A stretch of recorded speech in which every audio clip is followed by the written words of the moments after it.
तो स्वागत है आप सभी का हमारे चैनल एस्ट्रो दीपक दुबे पर। और मैं दिशा एक बार फिर लेके आ गई हूँ आप सबकी मनपसंद और खास ज्योतिष चर्चा लेकर। और आज का जो हमारा विषय है वो दर्शकों के लिए बहुत खास है, क्योंकि हमारे पास बहुत से ऐसे प्रश्न आए हैं कि उन्हें एक चर्चा चाहिए काल सर्प दोष पर। जी हाँ, एक ऐसा दोष जिसे सुनते ही हमारे मन में कई सारे डर, चिंताएं और न जाने कितनी सारी चीजें उत्पन्न हो जाती हैं। तो आज हम इसी खास चर्चा को आपके सामने लेकर आए हैं और स्वागत है दीपक जी का हमारे नमस्कार। ज्योतिर्विद। नमस्कार सर। तो सर, जैसा कि शुरुआत में हमने बात करी कि बहुत सारे कुंडली में ऐसे दोष होते हैं जिनके बारे में बहुत सारी भ्रांतियां हैं, डर और चिंताएं हमारे दर्शकों के या आम लोगों के मन में होती है, जिनमें से एक काल सर्प दोष है। तो सर, ये दोष क्या है? कुंडली में किस तरह से ये असरदार रहता है? किस तरह की दिक्कतें जीवन में आ सकती हैं? बेसिकली काल सर्प दोष है क्या? बहुत अच्छा प्रश्न आपने उठाया और इसको लेके खूब भ्रम और भ्रांति जी, जो है वो बिल्कुल। है लोगों के बीच में। और कई लोग तो देखता हूँ कि ये लिखते हैं कि भाई काल सर्प जो है वो पहले की पुस्तकों में नहीं है, किताबों में नहीं है। जी। तो ये नए ज्योतिषियों का बनाया हुआ, माने कुछ भी लोग लिखते हैं, जी, जी। पाखंड है, झूठ है, डराने के लिए बना रखा है। अ, कुछ हद तक ये बात सही है कि जो पुराने ग्रंथ हैं उसमें काल सर्प योग जैसा कोई चर्चा नहीं है। नहीं है। लेकिन पुराने ग्रंथों में पाप करतारी योग की चर्चा है। पाप करतारी योग। पाप करतारी योग, पाप करतारी योग तब बनता है जब कोई भी भाव या कोई भी घर, जैसे जी। मान लीजिए आपकी लग्न है, लग्न राशि जो है उसके दोनों ओर, यानी लग्न राशि से पहले और लग्न राशि के बाद, माने लग्न के बाद और लग्न से पहले मान लीजिए जी। दो पाप ग्रह बैठ जाएं, जी। तो कहा जाता है कि वो जो घर है पर्टिकुलर वो पाप करतारी योग में हो गया, यानी दोनों तरफ से पाप ग्रहों से घिर गया। ओके। मान लीजिए सप्तम भाव है आपका, विवाह का स्थान है, तो आपके छठे भाव में और आपके अष्टम भाव में, सात बीच का हो गया, छह में और आठवें घर में ओके। दो पाप ग्रह अगर बैठ गए तो सातवें घर को कहा जाएगा कि यह पाप करतारी योग में हो गया। ओके। क्योंकि अब यह प्रभावित हो गया दो नेगेटिव प्लैनेट से, तो इसमें वो जो है दोनों के सेंटर में आ हाँ गया। हाँ कष्ट उत्पन्न होगा। जी। पाप करतारी योग की चर्चा है। अब काल सर्प योग की चर्चा कहाँ से शुरू हुई और क्यों क्यों कहा जाता है और है या नहीं है? बिल्कुल ये है। तो जो लोग ये कहते हैं कि ग्रंथों में, तो बट बहुत सी चीजों को उस समय क्या उसको शब्द दिया गया, आज क्या शब्द दिया जा रहा है, एक अलग विषय है। ये बनता तब है जब राहु और केतु के मध्य में सारे ग्रह आ जाएं। ओके। राहु और केतु के मध्य में अगर मान सारे ग्रह लीजिए हैं। आपके लग्न में राहु बैठे, जी। सप्तम में केतु बैठे, तो और बाकी जो ग्रह हैं वो आपके द्वादश भाव में, एकादश में, दशम में, भाग्य स्थान में, अगर इन भावों में सारे ग्रह आ गए जी। तो यह जो है वो काल सर्प योग बन जाता है। अब काल का मतलब होता है समय, जी। ठीक है? काल का मतलब यहाँ मृत्यु से नहीं है। समय से। हाँ, तो कई बार लोग काल सर्प योग को ये जोड़ लेते हैं कि ये तो मृत्यु के लिए कह रहे हैं। बिल्कुल दीपक जी, क्योंकि नाम अपने में ऐसा है काल सर्प, तो लोग बहुत ज्यादा डर में आ जाते हैं। काल शब्द का जो वास्तविक अर्थ है वो समय ही है, और उस काल को भी समय ही कहा जाता है। महाकाल का मतलब महासमय, महाशय। ठीक है? महाकाल का मतलब महामृत्यु नहीं। जी। तो काल का मतलब समय होता है, और सर्प का जो यहाँ अर्थ है वो है विषाक्त, दूषित, दोष। विषाक्त। राहु केतु को एक तरह से सर्प की संज्ञा दी गई है, विषाक्त की संज्ञा दी गई है, जिसमें राहु जो है वो मुंह है और केतु जो है वो सांप का धड़ है। ओके। तो ऐसी मान्यता मानी जाती है कि जब राहु और केतु इन दो ग्रहों के मध्य में बाकी सभी ग्रह आ जाएं तो इसको काल सर्प योग या दोष कहा जाता है। और इसका प्रभाव एक तरह से वो बंधने जैसा हो जाता है। अच्छा, एक चीज और इसको जी। देखा जाए कि होता क्या है कि काल सर्प दोष या योग उसको कहिए, दोनों में जब एक तरफ ही सारे ग्रह आते हैं तो होता क्या है कि दूसरी तरफ के, मतलब आपके 6 घरों में सारे ग्रह आ गए और 6 घर हो गए खाली। ओके। तो अब होता क्या है कि आपके अब तो जो है वो तो जो खाली ग्रह है, तो आप व्यक्ति एक तरफ बहुत उन्नति करता है। अक्सर इसीलिए देखा जाता है कि काल जी। सर्प दोष से प्रभावित व्यक्ति किसी एक क्षेत्र में एक्स्ट्रा ऑर्डिनरी करता है, ओके। और कुछ क्षेत्रों में बहुत खराब होती है, उसका प्रदर्शन होता है या उसकी चीजें बहुत खराब होती हैं। जी। क्योंकि टेक्निकली देखा जाए तो सारे ग्रह एक तरफ ऐसे बैठ गए और एक तरफ ग्रह है ही नहीं, तो बैलेंस नहीं है। वो भाव नहीं, बैलेंस नहीं होता ऐसे लोगों का। तो ये जो है काल सर्प योग है कि एक बार उसको समराइज अगर करूं कि राहु और केतु के मध्य में सभी ग्रह अगर आ जाते हैं तो उसे काल सर्प योग कहा जाता है। जी, दीपक जी, और इसके साथ एक और चीज़ जुड़ी हुई है जो हमारे दर्शक जिन्होंने अपने सवालों के माध्यम से हम तक ये बात पहुँचाई है कि उन्हें बहुत सी जगह ये कहा जाता है जब वो अपनी कुंडली का विश्लेषण कराते हैं कि काल सर्प दोष उनकी कुंडली में इसलिए क्योंकि उसे पितृ दोष से एक कनेक्ट करके बताया जाता है कि पितृ दोष है इसलिए काल सर्प दोष होता है। तो क्या ये बात सही है? बहुत सही आपने प्रश्न किया। अक्सर काल सर्प योग से प्रभावित कुंडली में जी, पितृदोष होने की संभावना होती है। जी। पितृदोष हो ही तभी काल सर्प योग बनेगा, ये ऐसा ज़रूरी है। अनिवार्य नहीं है। कई बार काल सर्प योग नहीं होगा तब भी पितृदोष हो सकता जी। है, लेकिन काल सर्प योग है तो पितृदोष होने की संभावना बनती है। कैसे बनती है? देखिए, अगर काल सर्प योग विशेष करके पितृदोष तब ज्यादा प्रभावी होगा जब काल सर्प योग बन रहा हो पंचम और एकादश भाव से। पंचम स्थान होता है संतान का, वंश वृद्धि का। अगर वहां पर राहु या केतु जैसे ग्रह बैठे हैं जी, तो संतान प्राप्ति में बड़ी कठिनाई होती है, विशेष करके केतु। जी, तो जो अब संतान अगर ना हो या संतान संबंधी दिक्कत आए या संतान हो मिसकैरेज हो जाए जी। तो वंश वृद्धि आपकी रुक रही है।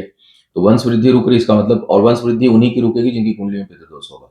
ओके। वंश वृद्धि अन्यथा रुकेगी ही नहीं। आपके घर में संतान अगर नहीं हो रही है या जी। नहीं है तो वो तभी संभव है जब आपके पीछे आपके आपके पूर्वजों की कुंडली में पितृदोष हो। तो कहीं न कहीं ये तो कनेक्शन है। लेकिन एक चीज स्पष्ट कर दूं कि आवश्यक नहीं कि हल काल सर्प से प्रभावित कुंडली में पितृदोष हो, जी, यह आवश्यक नहीं है। दूसरा, यह आवश्यक नहीं है कि पितृदोष जहां पर हो वहां भी काल सर्प हो। जी, तो ये जरूरी नहीं है कि एक दूसरे को जस्टिफाई कर जी। रहे हो, लेकिन एक कंडीशन ऐसी बनती है, उसके अलावा और भी कंडीशंस जी, बनते जी, हैं। जी। राहु केतु के साथ चंद्रमा हो जाए, बिल्कुल। राहु केतु चंद्रमा या सूर्य के नक्षत्र में हो, जी, राहु केतु के साथ सूर्य या चंद्रमा हो, सूर्य या चंद्रमा राहु केतु के नक्षत्र में हो, तो ऐसे कंडीशन में पितृदोष बनने की संभावना बनती है। लेकिन काल सर्प दोष की हर परिस्थिति में पितृदोष हो रहा हो, यह आवश्यक नहीं है। जी। तो दीपक जी, क्या काल सर्प योग बहुत सारे कैटेगरीज़ में भी आते हैं? क्या तरह-तरह के काल सर्प दोष होते हैं? 12 नाम दिया गया है जी, काल सर्प दोष को। लेकिन उसमें से 6 मुख्य हैं, 6 विपरीत में हो जाते हैं। जी, क्योंकि एक राहु केतु का जो मूवमेंट है वो उल्टा है, एंटी क्लॉकवाइज है। Anti clockwise. जैसे बाकी ग्रह चलते हैं ऐसे चलते हैं, जी, क्लॉकवाइज़ चल रहा है। राहु केतु चलते हैं ऐसे चलते हैं। तो केतु और राहु के मध्य अगर कोई ग्रह है तो एक्चुअल में वो पूंछ और मुंह के बीच बीच में में। हो रहा है, तो वो उसको विपरीत काल सर्प दोष कहा जाता है। प्रभावित तब भी होता है। जी, लेकिन सबसे ज्यादा जो मेरा जो अनुभव है, जो जी, खतरनाक मुझे लगता है कि अगर ये ग्रह या हो तो खाला खतरनाक सबसे फिर भयभीत ना हो। जी, उसमें भी कई कंडीशन होते हैं जिसमें वो बहुत नुकसान नहीं करेगा। लेकिन 3 मुझे बहुत ज्यादा जी, प्रभावित करते हुए दिखाई देते हैं जीवन में लोगों के। एक तो लग्न और सप्तम से हो रहा हो। लग्न और सप्तम में भी कुछ कंडीशन ऐसे होते हैं कि बहुत पराक्रमी बना देगा अगर लग्न सप्तम में है तब भी। लेकिन 90% चांसेस लग्न और सप्तम वालों के लिए ये हो जाता है कि उनका, क्योंकि एक तो स्वास्थ्य, विद्या, बुद्धि, शरीर सब पे असर करता है अगर लग्न पर है तो, जी, और सप्तम भाव पे हो जाएगा तो कार्य, व्यापार और जीवन साथी को कर देता है प्रभावित। जी। तो अब आपका जिंदगी नरक हो जाएगा, हो सकता है। हो कई सकती बार ये बहुत, संभावनाएँ हैं। हाँ बहुत, लेकिन लग्न और सप्तम वाला एक ठीक नहीं है। दूसरा, दूसरे भाव और अष्टम से ठीक नहीं है, क्योंकि अष्टम भी जो है स्थान, अष्टम स्थान कष्ट और मृत्यु का होता है। जी, स्वास्थ्य से संबंधी समस्याएं अगर अष्टम अष्टम में तो भी प्रभावित करेगा। और दूसरा भाव होता है धन से संबंधित, बचत से संबंधित। तो राहु या केतु कोई भी ग्रह अगर दूसरे भाव में, तो धन की के बचत के लिए बहुत परेशानी होती है। हानि होगी। तो सेविंग अगर नहीं है, या कई बार आदमी ऐसा कदम उठा लेता है कि वो बढ़ चढ़ करके धन खर्चे खर्च करें।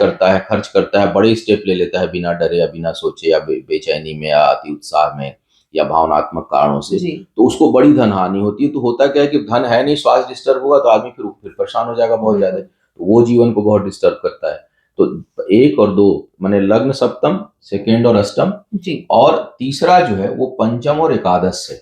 जी, पंचम भाव पर जो है वो, जैसा मैंने पहले भी कहा कि पितृदोष वहां से जनरेट होता है, वो संतान के दृष्टिकोण से ठीक नहीं है। और कई बार बुद्धि को भी बहुत भ्रमित करेगा। शिक्षा में प्राप्ति में भी कठिनाई कई बार महसूस होती है। हालांकि राहु या केतु पंचम भाव में हो तो तर्क शक्ति बहुत होगी। केतु अगर हो तो आपकी छठी इंद्री बहुत जागृत रहती है, आदमी को पूर्वाभास होता है। सिक्स सेंस अच्छा रहता हाँ है। हाँ, शोध कार्यों में बहुत, अकल्ट साइंस से बहुत अच्छा करेगा।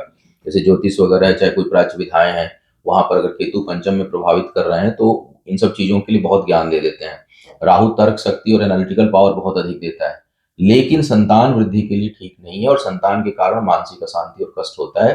जी एकादश भाव में राहु या केतु कई बार, हमेशा नहीं, क्योंकि हर ग्रह जी हमेशा अच्छा परिणाम नहीं देता, तो राहु और केतु कई बार धन बहुत अच्छा देते हैं, लेकिन धन की दिशा सही नहीं होती। जी हो सकता है कि धन जो है वो गलत कार्यों से आए और बहुत धन आए, ओके तो इन सबों की परिणति अच्छी नहीं होती, जी जी एंड रिजल्ट अच्छा नहीं होता। इसलिए मैं 3 भाव में अगर राहु केतु के कारण काल सर्प योग बन रहा है तो मैं लोगों से कहता हूं कि भाई जरूर थोड़ी सावधानी आपको रखनी जी चाहिए। दीपक जी, खास करके तीन, जैसा कि हमारे दर्शकों ने अपने सवालों के माध्यम से हमसे बात करी, तो उन्होंने तीन काल सर्प दोष स्पेसिफिकली पूछने हैं और जानने चाहे हैं। एक अनंत और कुलिक और पद्मकाल। यही इन्हीं तीनों का नाम है। जी अनंत काल सर्प जो है वो लग्न सप्तम, जी कुलीक जो है वो सेकेंड और अष्टम, और पद्म जो है वो पंचम और एकादश। तो इन्हीं इन्हीं का नाम है। नाम नाम के पीछे बहुत ना जाए, भाव देख लें एक बार जी जी कि किस भाव से आप प्रभावित हो रहे हैं। वैसे तो कहीं से भी बन रहा होगा कुछ ना कुछ नुकसान करेगा, लेकिन सबसे कम नुकसान 6 और 12 से करता है। जी 6 12वें और छठे भाव से अगर काल सर्प योग बन रहा हो तो उसमें हानि कम होती है, जी कम होने की संभावना रहती है। एकादश पंचम जैसा मैंने कहा, चतुर्थ और दसम में भी दिक्कत आती है, क्योंकि एक परिवार का है और एक कार्य क्षेत्र का आपका है, जी पिता का स्थान है, तो वो कई बार मारक हो जाता है। कई बार देखते हैं बच्चा पैदा होता है, माता पिता दोनों नहीं रहे, तो ऐसी कंडीशन बनेगा, 4th और 10th एकदम डिस्टर्ब होगा। तो उस तरह की स्थितियां भी उत्पन्न होती है, लेकिन हमेशा नहीं होता। कई बार की स्थिति ऐसी होती है, जैसे मान लीजिए एक स्थिति आती है 6-12 की, यानी 3 4 5 6, मिथुन लग्न हो और चतुर्थ भाव में कन्या का राहु हो और दसम भाव में जो है वो मीन का केतु हो। अब ऐसे में काल, और ऐसे काल सर्प बन रहा है मान लीजिए, जी तो ऐसी स्थिति में बहुत नुकसान नहीं होगा और कई कुछ मामलों में बड़ी वृद्धि होती है, खूब बड़ा घर, मकान, गाड़ी। जी जी जी अक्सर ऐसा देखा गया कि दसम भाव में अगर केतु हो तो व्यक्ति की जो मृत्यु होती है, मृत्यु उपरांत उसकी बड़ी ख्याति होती है। अच्छा, हाँ ऐसा भी। हाँ, वो आप कई बार ऐसे केसेस देखेंगे कि जीते जी उतना नाम नहीं हुआ, लेकिन जब मरणोपरांत। मरे तो वो जी तहलका मचा कि पूरा देश जान गया कि हाँ कोई मरा है। जी जी कई बार ऐसे सामान्य लोगों के केस में भी होता है। दीपक जी, इसी पे एक और सवाल दर्शकों ने हमसे पूछा है कि काल सर्प दोष होने से मेजरली क्या दिक्कतें आती हैं जीवन में? उससे संबंधित झंझावात महसूस होगा, एक शब्द में अगर कहूँ तो परेशान रहेंगे। किसी भी सिचुएशन में या कोई भी एस्पेक्ट है उनके लाइफ का, सप्तम में बन गया, राहु बैठा हुआ है जीवन साथी के स्थान पर, रिलेशनशिप संबंधों में धोखा खाएंगे, जी झगड़े होंगे, बिना वजह के विवाद होंगे, तो मानसिक अशांति चरम पर रहेगी। जी लग्न पर हो गया तो आप खुद ही मानसिक अशांति दूसरों के लिए तो उत्पन्न व्यक्तित्व करने पे भी वाले। असर होता है। बिल्कुल असर होगा। अगर अगर आपके लग्न पर हो, तीसरे भाव में हो, पंचम पर हो, वक्री ग्रहों का प्रभाव हो, राहु का प्रभाव हो, राहु नीच का हो, या अन्य राशियों में, उच्च के अलावा अन्य राशियों में हो, तो फिर आप खुद दूसरों के लिए परेशानी बन जाएंगे। जी और आप खुद भी परेशान रहेंगे, डिसीजन हमेशा गलत होंगे, या पढ़ाई लिखाई में बाधा आएगी। पंचम भाव अगर प्रभावित हो रहा है कई बार, तो आप अगर पंचमेश ठीक जगह पे नहीं हो, राहु बैठे हुए हैं, उच्च के नहीं है, तो आप पढ़ाई लिखाई ठीक नहीं हो पाएगी आपकी। चंद्रमा वगैरह से प्रभावित हो व्यसन के शिकार हो जाएंगे, लेंगे नशा करने, अच्छे घर में पैदा होकर हमेशा रहेगा लाइफ। बहुत। अच्छा, एक और मुश्किल हो जाती है, केतु से तो इस तरह की घटनाएं नहीं होती, केतु दूसरी तरह का प्रभाव देता है, लेकिन राहु जो है ना वो इतना कंफ्यूज कर देगा ना कि प्रॉब्लम क्या होती है कि अब व्यक्ति को जब तक वो खुद अटेम्प्ट नहीं करेगा वो ठीक होगा नहीं, और वो इतना कुतर्की होगा कि किसी की बात मानेगा नहीं। तो राहु से प्रभावित लोग परिवार के लिए बड़ा कई बार मुसीबत पैदा कर देते हैं। अंडरस्टैंडिंग एकदम जीरो हो होगी जाती नहीं है। जल्दी, तर्क इतना करेंगे कि आपकी बात ही नहीं सुनेंगे, आप उनको समझाते रहो। जी जी हमें मिले हैं एक दो लोगों से, जी गए पूछा रुद्राभिषेक से ठीक हो जाएंगे, तो क्या गारंटी है, दारू क्यों नहीं पिए? क्योंकि पियो भाई, ठीक है, अगर पीने से ठीक हो जा रहे हो तो इलॉजिक्स कुछ भी बोलेंगे ना, कुछ भी बोलेंगे, आप उनको समझा ही नहीं सकते। जी तो जी ऐसी स्थितियों में बड़ी विकट परिस्थिति कई बार उत्पन्न होती है। सबके हमेशा मैं बात कहूँगा कि सब पे नहीं होता, लेकिन कुछ-कुछ कंडीशन आप लोगों के घर परिवार या जो दर्शक तो हज़ारों में देखेंगे, जी। तो कुछ लोग इसको महसूस करेंगे कि उनके घर परिवार या उनके रिश्ते में कुछ लोग ऐसे 1-2 होते हैं, जो हमेशा कुतर्क करते हैं। आप उनको माने गलत राह पे भी रहेंगे और उनको आप समझाने की कोशिश करो, समझेंगे भी नहीं। तो जी। अब उनका इलाज बड़ा असंभव हो जाता है। जी, जी। तो दीपक जी चलते-चलते मेरा आखिरी प्रश्न आपका यही होगा कि काल सर्प दोष से मुक्ति के लिए या उसके कोई उपाय हम कर सकते हैं? कोई यज्ञ, पूजा, मंत्र या कोई भी उपाय?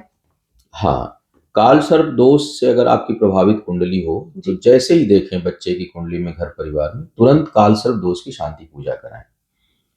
और एक तो तुरंत सबसे पहले, और दूसरी बात ये है कि जो व्यक्ति काल सर्प दोष से पीड़ित हो, उसको भगवान शिव की हमेशा आराधना करनी चाहिए। जी। और तीसरी बात ये है कि समय-समय पर, क्योंकि काल सर्प दोष की जो कुंडली होती है, वो हमेशा संवेदनशील होती है। तो कभी भी आप एक बार अगर पूजा करा भी लेते हैं ना, तो 100% वो ठीक नहीं होता है। जी। जैसे किसी कफ प्रवृत्ति है, तो मौसम बदलेगा तो फिर प्रभावित होगा। बिल्कुल। तो ऐसी कंडीशन में आपको एक तो रुद्राभिषेक हमें समय-समय पे कराते रहना चाहिए। दूसरी बात, भगवान शिव की आराधना आप रेगुलर जी। करिए। आप गलत कार्यों से दूर रहिए, विशेष करके अगर पंचम, एकादश, लग्न और दूसरे भाव से हो रहा हो, तीसरे भाव से भी हो रहा हो, किसी भी भाव से, केवल छठे 12वें में तो बहुत चिंता करने की ज़रूरत नहीं है। लेकिन बाकी भावों में अगर है, तो चीज़ों से, उससे संबंधित चीज़ों से आप सतर्क रहिए। व्यवहार को ठीक रखिए, मेडिटेशन करिए, गर्म तासीर की चीज़ें विशेष करके जो वात और रोग उत्पन्न करती हों या वात उत्पन्न करती हों, उनके खान-पान से आपको परहेज़ रखना चाहिए। मन को शांत रखने की कोशिश करिए, स्विमिंग करिए, तैराकी करिए। माने राहु केतु का प्रभाव है, तो आप चंद्रमा, बृहस्पति और बुध, चंद्रमा, गुरु और बुध, जी। इन 3 ग्रहों को मजबूत करिए। जी। उससे संबंधित सारे काउंटर उपाय बैलेंस करिए, क्रिएट करिए। तो राहु केतु का प्रभाव कंट्रोल होने लगेगा। जी। और चूंकि कुंडली प्रोन होती है, यानी जब भी राहु केतु उस भाव में आएंगे जहां से काल सर्प योग बना हुआ है, इफेक्ट फिर क्रिएट होगा। फिर होने की संभावना हो जाती है, बहुत स्ट्रांग होने की। और जब जब आपके किसी भी ग्रह की दशा अंतर्दशा में राहु और केतु की दशा अंतर्दशा आएगी, तब तब वो परेशान करेगा। तो परेशान इसका एक हमेशा एक एक वो उपाय है कि आप जो है वो भगवान शिव की नियमित आराधना, समय समय पर रुद्राभिषेक बहुत इफेक्टिव पूजा है। काल सर्प दोष की शांति पूजा एक बार ढंग से करवा लीजिए। इसमें एक चीज और बताऊंगा, कई लोग कहते हैं कि काल सर्प दोष है तो जाइए उज्जैन जाके कराइए, नासिक जाके कराइए। जी, कोई जी। आदमी आसाम रह रहा है, कलकत्ता रह रहा है, जी, नासिक जाके जी। पता चले नौका लकड़ी 90 खर्च। समर्थ है तो ज्योतिर्लिंग में जाकर के कहीं भी आप कराइए। लेकिन एक बात स्पष्ट कर दूं कि काल सर्प दोष की या कोई भी पूजा कहीं भी नदी, पवित्र नदियों के किनारे, किसी भी शिवालय में, मंदिर में आप करवा सकते हैं। तो शिवालय आपके घर के आसपास हो, वहां काल सर्प की पूजा करा लीजिए। भ्रम भ्रांति मत पड़िए कि यहाँ जाएंगे तभी। कई बार, मैं कोई शिकायत नहीं कर रहा हूँ किसी तरह का, जी। लेकिन चूंकि मैं उस धर्म से और उन चीजों को जानता हूँ, जी। भीड़ भाड़ वाली जगहों पे पूजा ठीक से होती ही नहीं है, क्योंकि पंडित जी जी। को 10 लोगों का करना रहता है, फटाफट जी। फटाफट निपटाने के चक्कर में पड़ते हैं। तो आपको चाहिए कि जहां भी शांति से शिव, भगवान शिव का आह्वान कहीं भी कर सकते हैं। और भगवान राम ने तो मिट्टी का बना के समंदर किनारे जी। वहां मंदिर नहीं था, रामेश्वरम, कि आज सभी लोग ज्योतिर्लिंग में जो है मान्यता है। तो आप कहीं भी भगवान शिव का आह्वान करके या किसी शिवालय में आराम से बैठ करके राहु आराधना कर केतु की सकते शांति, हैं। हाँ, राहु केतु की शांति पूजा आप करा सकते हैं। उसके लिए कहीं विशेष जगह पे जाने की ऐसी कोई आवश्यकता होती नहीं है। जी। समर्थ हैं, जा सकते हैं तो जाके कराइए, उसमें कोई जी। बुराई नहीं है। लेकिन आप वहीं जाके होगा, ये बात गलत है। जी।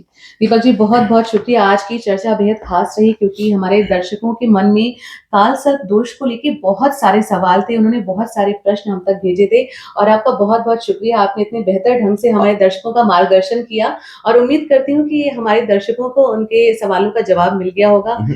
अभी भी कुछ प्रश्न बचा होगा बिल्कुल, दर्शकों का, हमारे तो दर्शक आप लिख भेजिएगा फिर बिल्कुल से। अपने प्रश्न हम तक पहुँचाइए। आगे भी हम आपके सवालों को अपनी ज्योतिष चर्चाओं में शामिल करते रहेंगे और इससे पहले कि मैं आपसे विदा लूँ, हमारे इस चैनल को एस्ट्रो दीपक दुबे को लाइक, शेयर और सब्सक्राइब करना ना भूलें।